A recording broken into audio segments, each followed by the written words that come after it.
Hello YouTube, welcome to this fine day, and today we are going to have a look at Vadrik Astral Archmage in Historic Brawl. This deck aims to win by playing the commander, buffing his power and storming through the deck.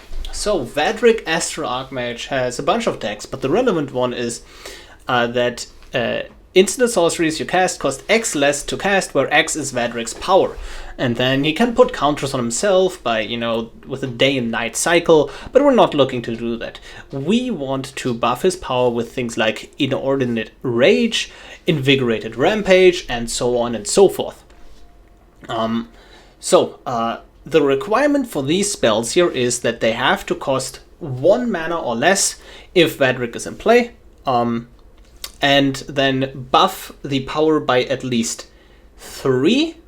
At least 2, and then have as much as utility as possible. Things like Invigorated Rampage buffed by 4, which even further reduces the cost of things like Brass's Bounty.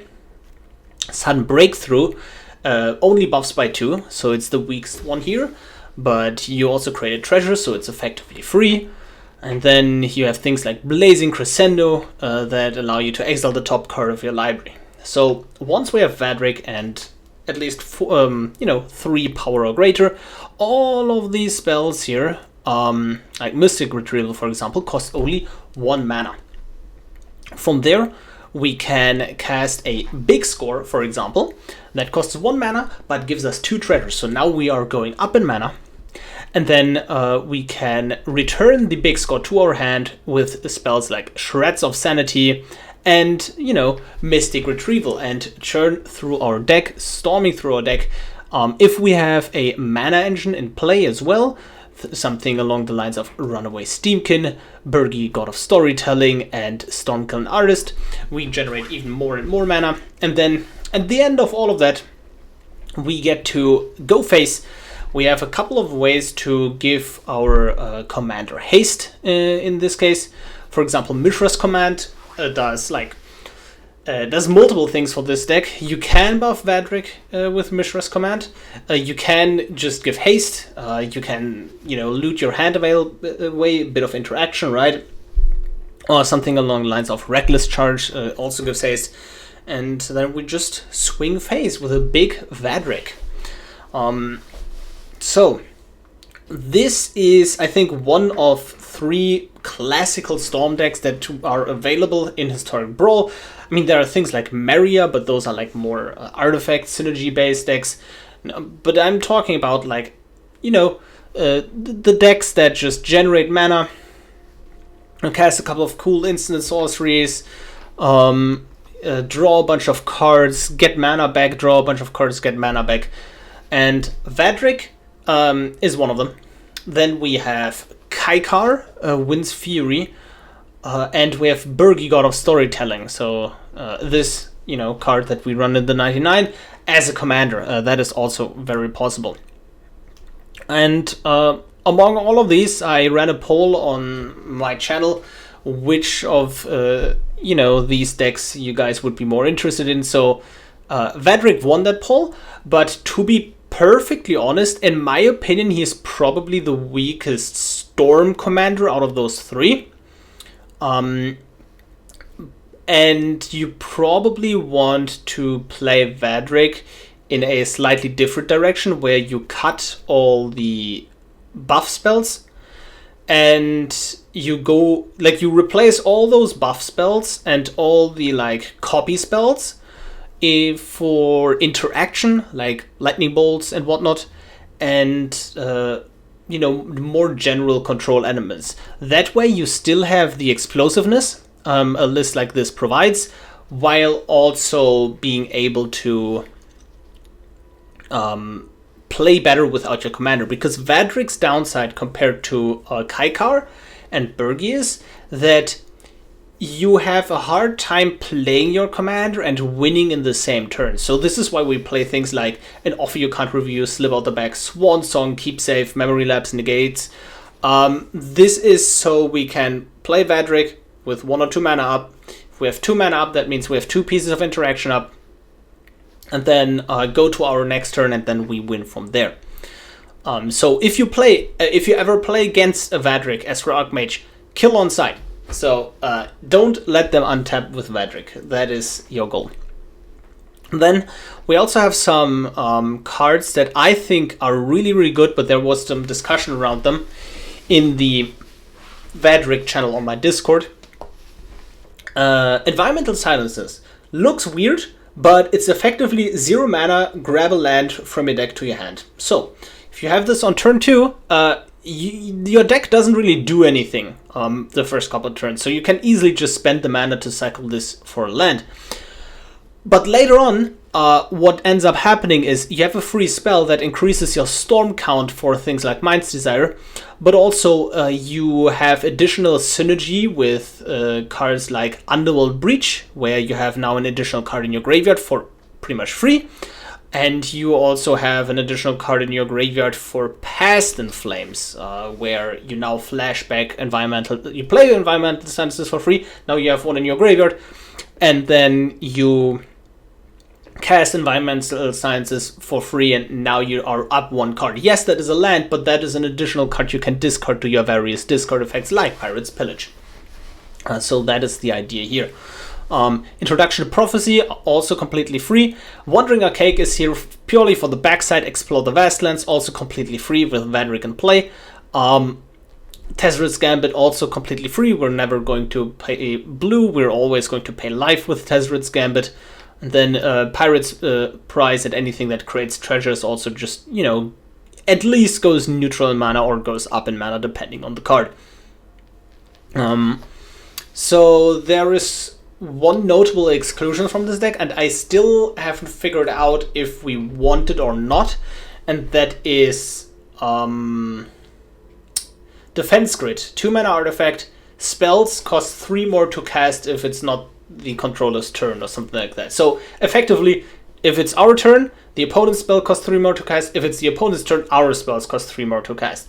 And Defense Grid is traditionally a really good combo card to protect your combo. Like you run it in Birgi and Kaikar, because you can drop Birgi or Kaikar and win in the exact same turn, and the opponent has to pay additional mana or it doesn't interact at all. Vadrik, as we mentioned previously, has the issue of not being able to storm off consistently when you drop him in the same turn. So you can dirtle around, but that won't always work against all kinds of decks. And that also our counter magic still works in our own turn and to protect Vadrik, but I'm quite hesitant to add Defense Grid. What we run instead is Mindsplice Apparatus as a similar card, where now the game plan is to just play turn 3 Vadrik, they remove Vadrik, and we then drop a Mindsplice Apparatus. And now suddenly we just need to wait a couple of turns to achieve the exact same thing as a Vadrik. But Mindsplice Apparatus is much, much harder to remove. Also, just quick note, we're only on 32 lands. Storm traditionally plays a pretty low land count because we do need the spell density. The way we hit our land drops are through aggressively cycling through our deck in the early turns. Obviously we have things like Environmental Sciences, Shadow Scroll Smashing, and Seagate Restoration, which are all effectively lands. But then, just keep in mind, if you cast a turn to Cathartic Reunion to reshape your hand, we have a low land count, so you might not want to just discard 2 lands hoping that you find more lands. So that is one thing to keep in mind. Yeah, I believe that was it for the deck tech. You should really watch the games to see how the deck plays out in the end. Hope you enjoy the video. If you do, consider liking the video, subscribing to the channel, and join the Discord. We have a great community there, and let's play some Magic. We are ready to play against Catilda, Dawnheart Prime. And Selesnya tends to be slightly uninteractive, so we could just drop a Vadrik on turn 3, hope to pass the turn. But also at the same time, they probably just have one piece of interaction maximum, where if we play Vadrik on 4 with a protection spell up, we're almost 100% guaranteed to try and win on turn 5. Any hand you have could be just 7 other cards to dig deeper towards critical pieces. This hand specifically, you have the buff, which is what you need to go off. But other than that, we just don't have really high card quality. One thing this hand has going for it is we can cycle away the Fist of Flames on an opponent's creature, buff it at the end of turn, draw a card, and we have 4 lands, which is also quite crucial. So I'm not sure if we're supposed to keep this or not. Let's have a mulligan. Oh yeah, and this hand is much better. Even though we don't have a buff spell, we have a turn 3 Vadrik with protection thanks to the Mox Amber. So let's see. Giant Killer, sure. And we have a Birgi as well to set up for a turn 4 lethal. The only thing we need now is a buff, but if we can get that, then that's pretty amazing. So a couple of considerations. Playing the Mox Amber plays around Esper Sentinel better to not let them draw a card, but given that we have the Birgi, I'm quite happy to just keep the Mox Amber for 1 additional mana. I think we just throw out the Memory Lapse just to stop the opponent from doing things. And then we just throw out the Birgi past the turn. Like, we could go for a protection line here. Okay, Elspeth's Conquers Death. But I'm quite happy to, like, I believe we can just run the opponent out of interaction and in this spot. We can, like, we have 3 threats. We can play Vadrik twice, and we can play the Birgi as well. So I think we just easily get to a point where we have too much interaction. So now our spells cost more, and I'm quite happy to just pass the turn here, because that buffs Vadrik. And then if they play 2 or more spells, then Vadrik costs increases his power again. So let's see. I think I want to just do this. I don't think we need the Mox Amber. And the Introduction to Prophecy costs too much right now. Wandering Arcade or / Explore the Vastlands does go pretty deep though. So, do we discard the keep save or not? Honestly, we can just pass the turn again. Oh no, never mind. They just play Collected Company. Yeah, we could have played 2 spells to flip Vadrik again. I'm just not certain if we should go very deep here. Like, they will do the work for us and double spell most likely, like, because this board doesn't do anything. Yeah, there we go. Now they play the second spell, and now we can go off here. Okay, we don't need the keep save anymore because we are going for lethal here. Discard these 2. These don't do anything right now. There is a Brass's Bounty. So let's just play Explore the Vastlands for 0. And that is a buff, which we really want. I think we don't need more than that. Is there a buff in our graveyard? Sorry.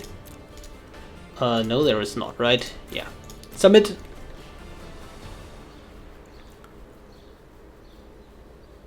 And they get 2 cards, but it really doesn't matter because they don't have mana.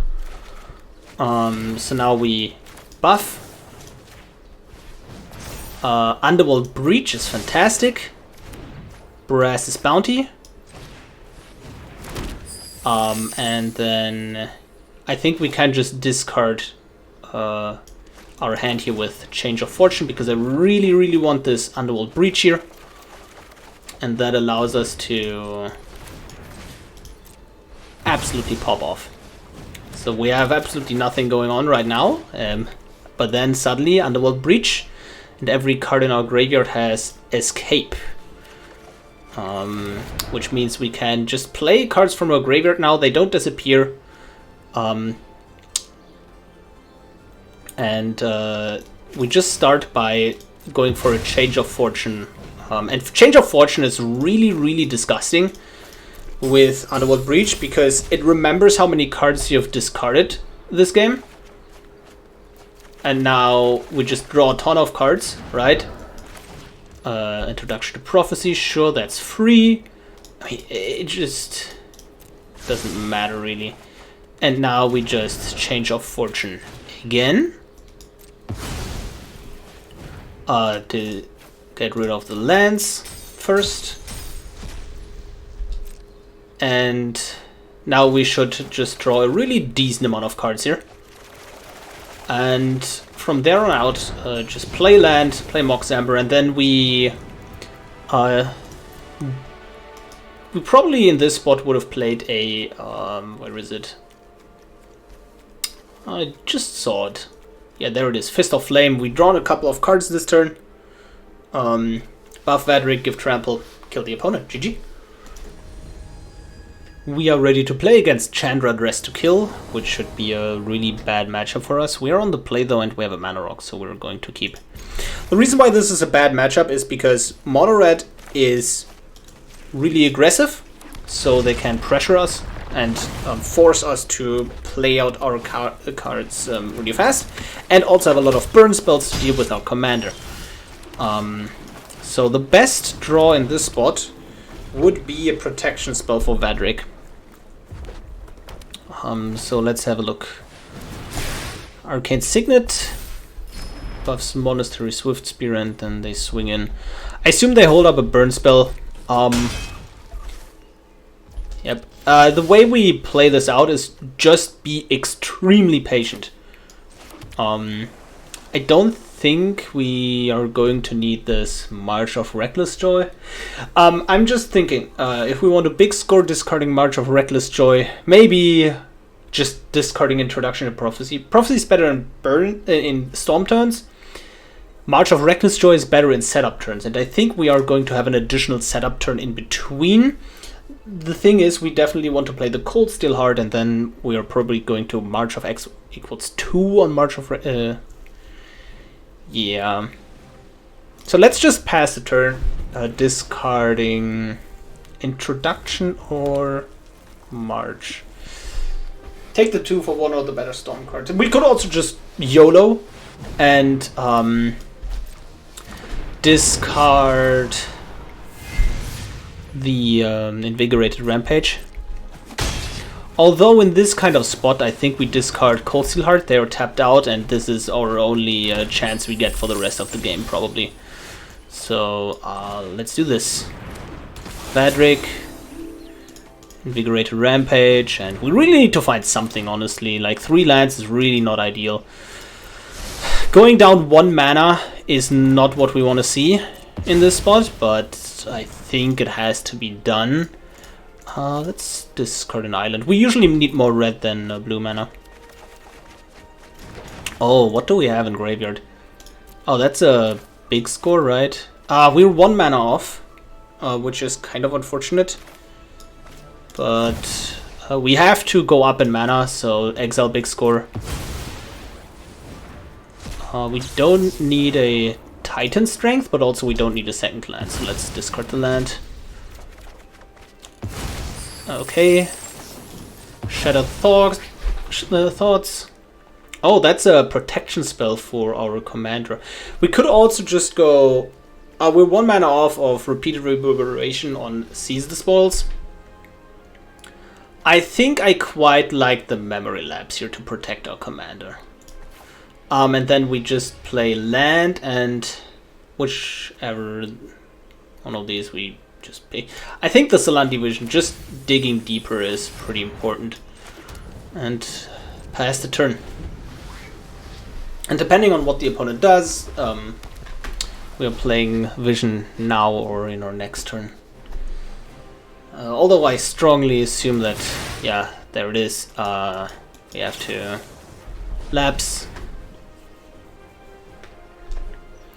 And then the opponent plays another burn spell, I assume. The issue with memory lapse in this deck is that the burn spell doesn't fizzle. Okay. Now they minus... Oh no, they +1. It's a +1, right? You might as well give up already. Oh, they have another burn spell, I assume. In that case, we can just surrender. I thought they would exile the top. Yep, great. And I don't think we can recover in this spot.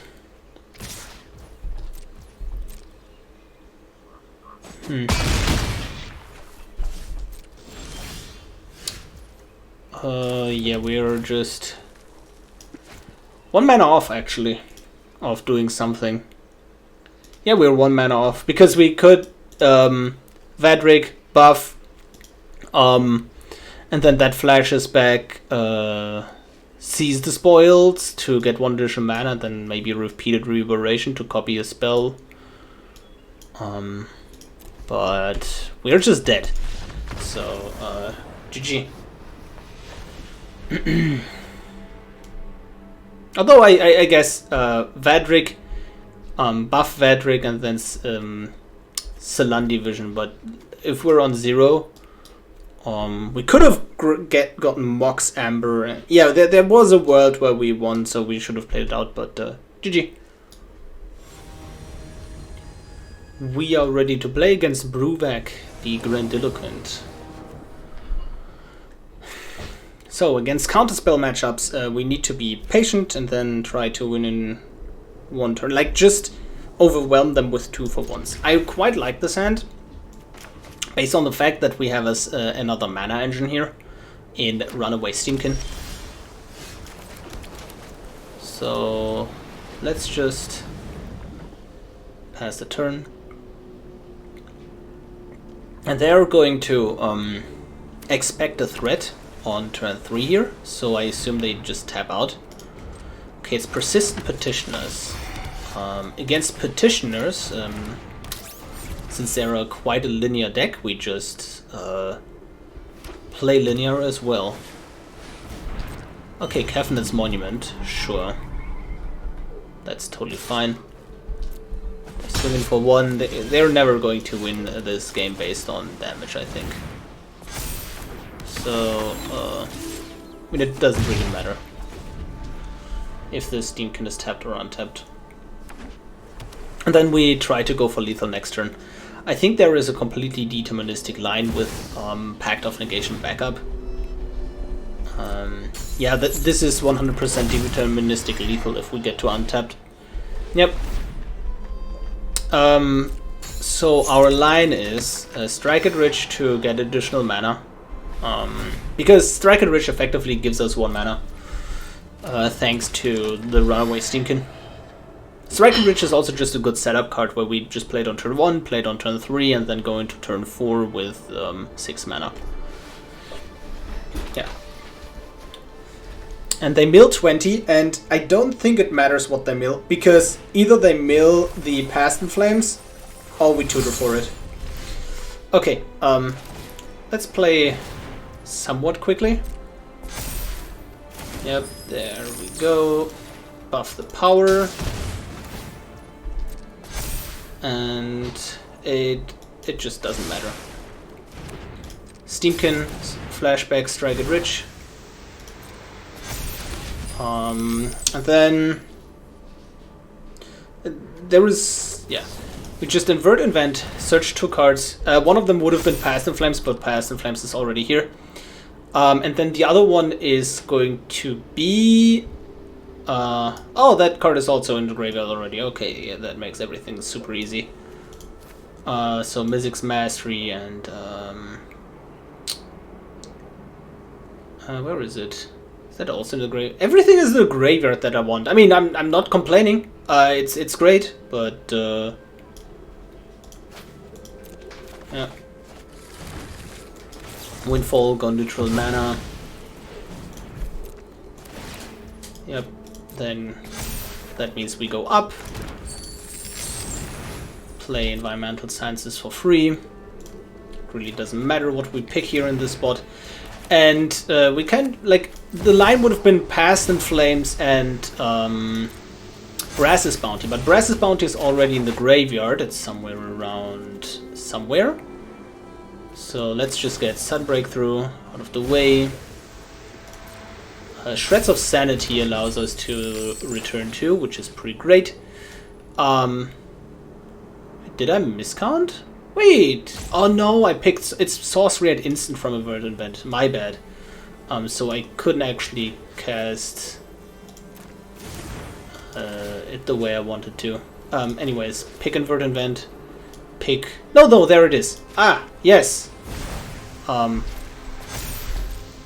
Okay. No, it's actually sorcery and instant first, then sorcery. So now we go up in mana with the Brass's Bounty. Then we play even more buffs. And then we just get a Mishra's Command. Let's just Brass's Bounty. Repeat Reverberation, I mean. It just doesn't matter. And then, where is a buff? There is a buff. Right here. And the reason why we buff Vadrik's power in a spot like this is so Mishra's Command gets reduced by even more. Where is it? Solve the equation, there we go. It's just like you just have a ton of lines to win, honestly. But Mishra's Command is going to be the usual one. And Mishra's Command is also the reason why we don't run Grape Shot, because it is just not needed. And then Mishra's Command is an X spell that buffs power by X and gives haste. And then, so you effectively just double Vadrik's power, because Mishra's Commands gets reduced by whatever power Vadrik is, and then you... X is always equal to Vadrik's power. Anyways, GG. We are ready to play against Cody Vociferous Codex. And honestly, Cody is like a double-edged sword. Because you never know on what version they are. Like, there are versions that only play one 3-mana spell to exchange control of Cody, or like give Cody to the opponent and then lock the opponent out of the game, at least from casting permanent spells. And if they're on that version, we kind of have to keep up an offer you can't refuse. But then the rest of the sand is kind of medium. I mean, we have an Underworld Breach, right? And we have 3 land drops. And we have a buff and we have a counter spell. But we don't have any draw spell to filter early. Like, we would rather draw the Underworld Breach a bit later, but also just spam draw spells beforehand to fill our graveyard. Because Underworld Breach doesn't do anything on its own. I think this is just a really tough one.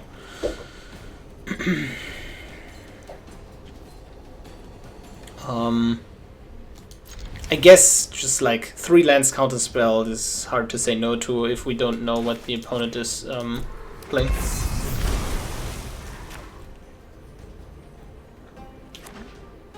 So, just pass turn. I don't think... The thing is, Cody plays a lot of kill spells, but doesn't run counter magic, because if you cascade into counter magic, that's really not where you want to be. So yeah, we just have to pass the turn here. What did they foretell? I wonder. I really don't know what foretell cards Cody runs. There is a Cody. And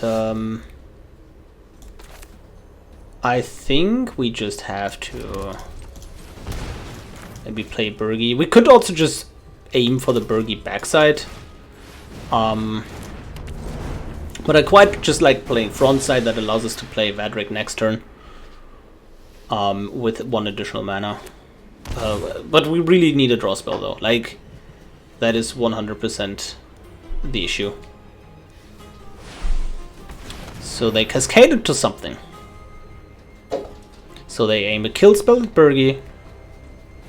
And then what?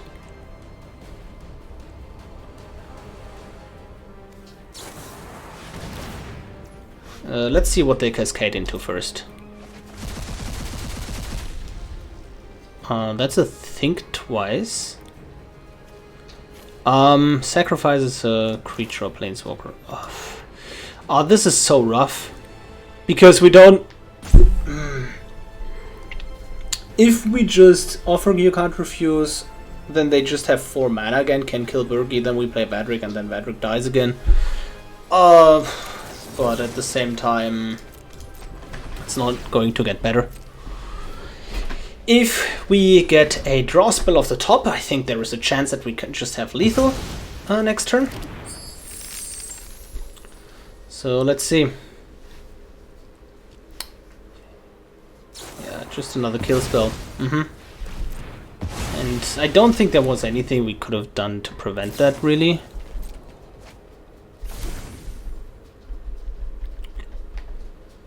So, what's happening next? They're thinking about playing something. Yeah, there is an Inquisition of Kozilek taking the Underworld Breach, I assume. Also, Birgi being exiled is quite annoying for breach purposes, but that doesn't matter anymore. Yeah.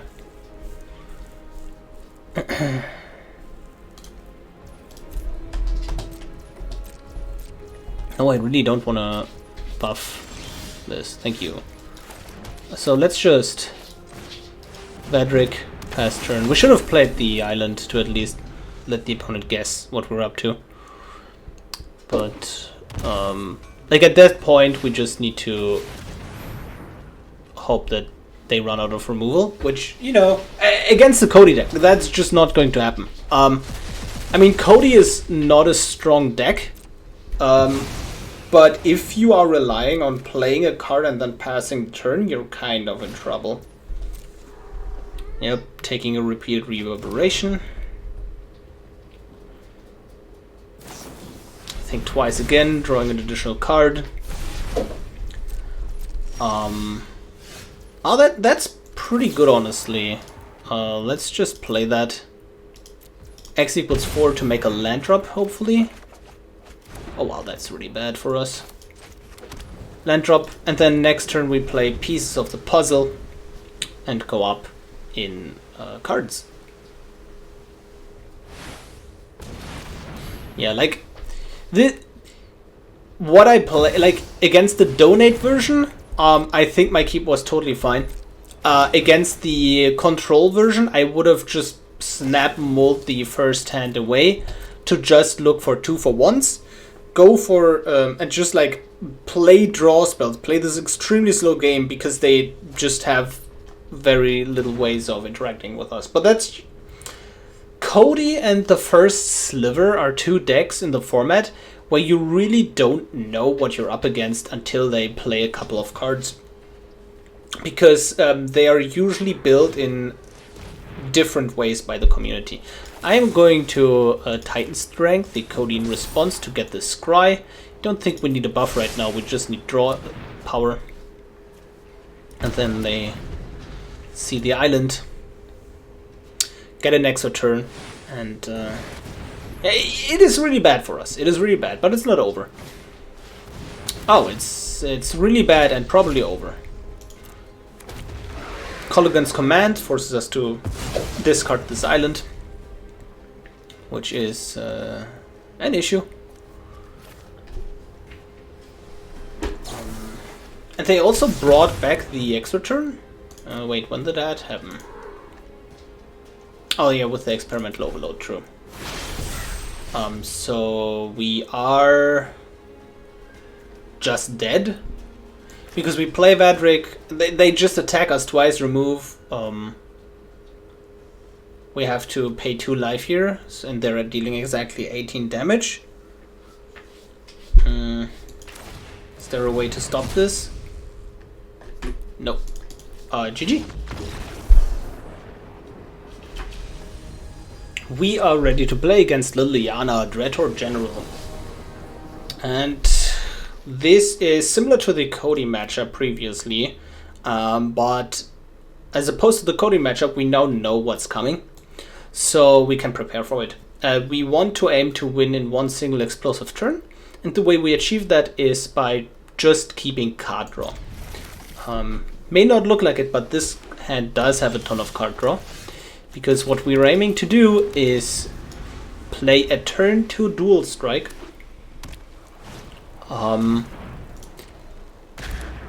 foretell, and then turn 3 just play a dual strike into Cathartic Reunion, Graveyard Trespasser. That is a clock, but that is not too much of an issue. Let's see. Maybe, so if we dual strike, so that's 1, 2, and then 1, 2. Wait, how many? I just need to calculate how many cards it is, because this combination draws us 6 cards. So we land, Cathartic, discard 2. So we have to discard 2 cards, which is a bit too much in my opinion.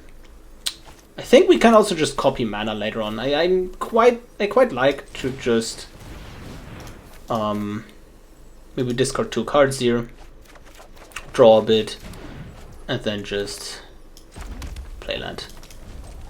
Maybe it was incorrect to discard the Shadow Skull Smashing. If we had the Furious... Did we have the Furious Bellow? No, we didn't, right? But that was a card that I would have liked to discard in this spot.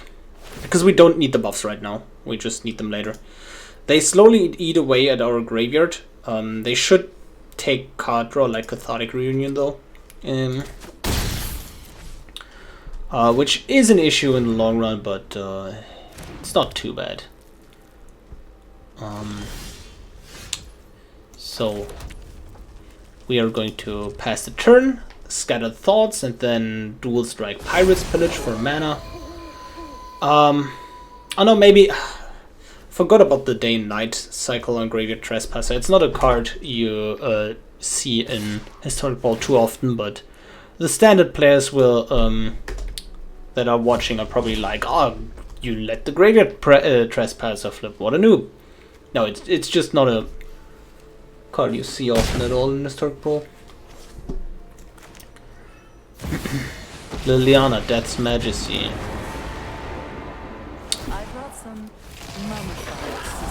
So, Scattered Thoughts, put 2 cards in hand. Can we win? Can we win? Pour over the pages. That's a 2 for 1 and a great card. 5 mana. Birgi. And then nothing, right? Yeah. We can't really do anything. I do like the ramp. How much mana do we actually need to win? Birgi. Yeah, just Birgi into Vadrik does it, right? Because that gives us 1 mana Furious Bellow, 1 mana Dual Strike, 1 mana Pirate's Pillage. Then win from there. So we take the Pour over the pages and the Arcane Signet. So, oh wow. That's also a sudden breakthrough, that's pretty good.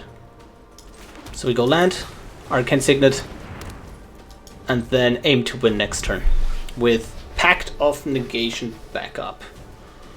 So they need to have 2 spells to interact with us in the spot.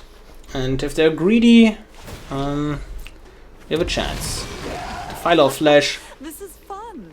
Unless they deal us exactly 18 damage, it doesn't matter how much damage they deal to us in the spot. I think the worst card here would be Thought Distortion, because that just loses the game instantly. Uncounterable and exiles all non-creatures, non-lands from our hand and graveyard, for the record. But yeah, this should be lethal.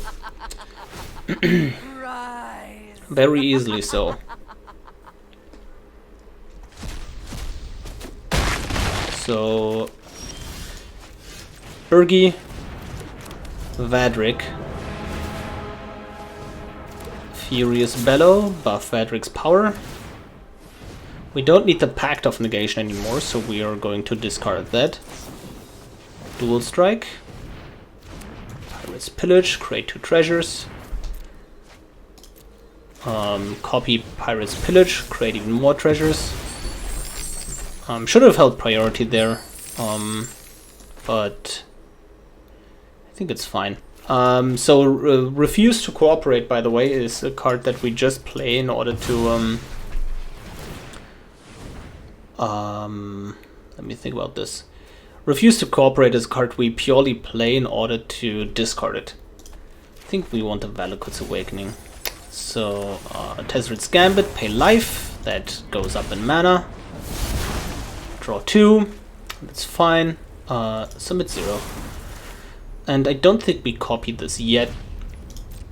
Pour over the pages. We are going to untap 2 islands because we have red mana for days, and what a lovely draw.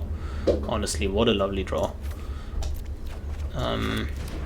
Just 3 rituals that yeah, this is amazing. Don't need you.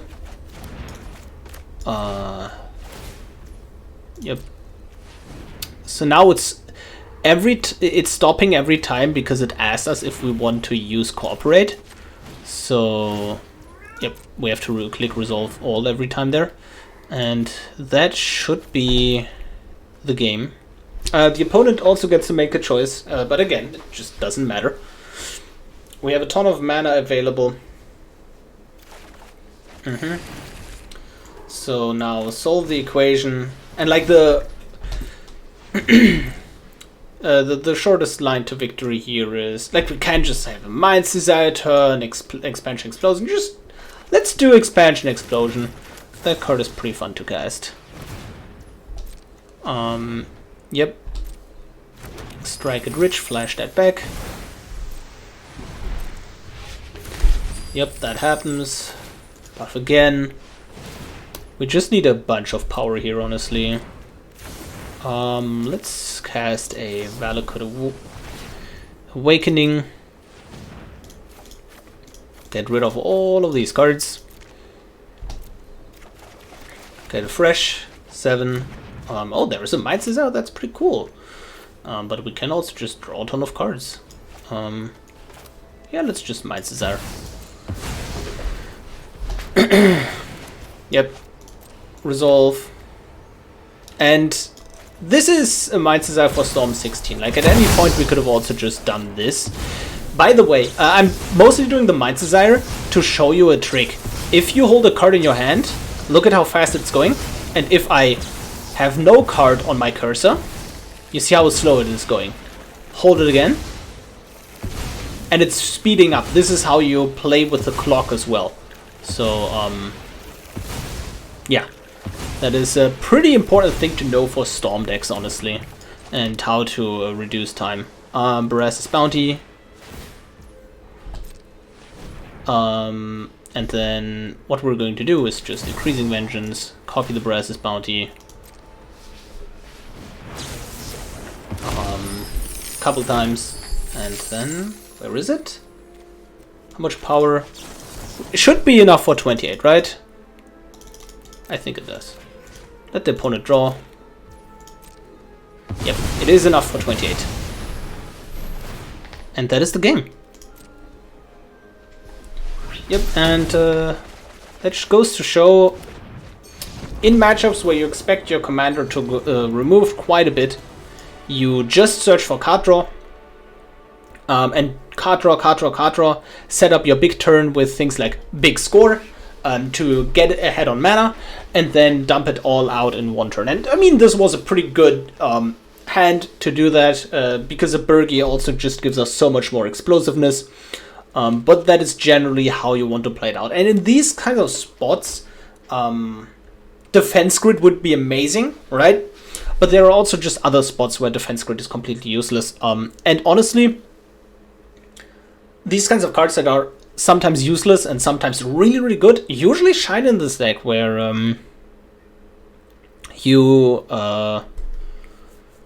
we just have so much filtering and discard and draw that we can't just discard Defense Grid when we don't need it. Anyways, GG. We are done with the games. I hope you enjoyed them as much as I did, and that was Vadrik Storm in Historic Brawl. Again, I want to lead on the on my opinion that I think Vadrik is optimally built, like 100% competitive, optimally built in a slightly different way, where you go away from the Storm plan a bit still have the elements of the deck that make Storm broken, and that is things like reducing a big score to 1 mana, because then you draw cards and go up in cards. Have lines of Invert Invent or Fervent Mastery for Past in Flames, grabbing a Brass's Bounty. So you still have this like stormy element, but you have a much more contained engine and then go more in the control route. This is basically me stress testing the pure Storm side. And what I like to do in Storm decks is just first go absolutely nuts on the Storm plan, and then dial it down and then see how much interaction can we feasibly run. And I think we can just cut all the buffs in a way. I like we move away from the pure Storm version if we do that, but we just get so many other cards that help us to interact and don't force us into spots where we need to go for the combo, otherwise we will never win. We could just cast a Ball Wipe instead. And so you probably want to run like 1 or 2 buffs. That way you can still tutor for them, because you do have a decent amount of tutors with Solve the Equation and Invert Invent. So you can cast those spells. Grab a buff to set up for a turn. It's like end step Invent in the opponent's end step. And then grab a buff, play Vadrik, buff, and then go from there, right? So that is, I think, the concept how we should approach Vadrik Storm in a way. But I think it is also just really cool to see how the pure Storm version performs. One card I haven't really liked too much was Memory Lapse, where sometimes we counter something, like they hold up interaction, we just play Vadrik, in our end step we have the Memory Lapse, they have the spell again. So maybe we want to cut Memory Lapse for a defense grid or a hexproof spell to get rid of that spell permanently. I think that is worth the consideration. Overall, again, I think Birgi Storm and Kaika Storm is slightly better. You can check out those versions on my Discord, or if you guys are interested, just write it in the comments and I will probably just do a future video. But for now, if you want to actually build this deck yourself, this all-in Storm version, what do you need? What can you cut? So it's quite tough. I think first and foremost, you can just cut all interaction and then replace it with common or uncommon interaction. The only thing you need to make sure is that any piece to protect Vadrik needs to cost 1 mana if Vadrik is on the field. Counterspell costs double blue. That will never get more reduced to 1, so you don't run Counterspell.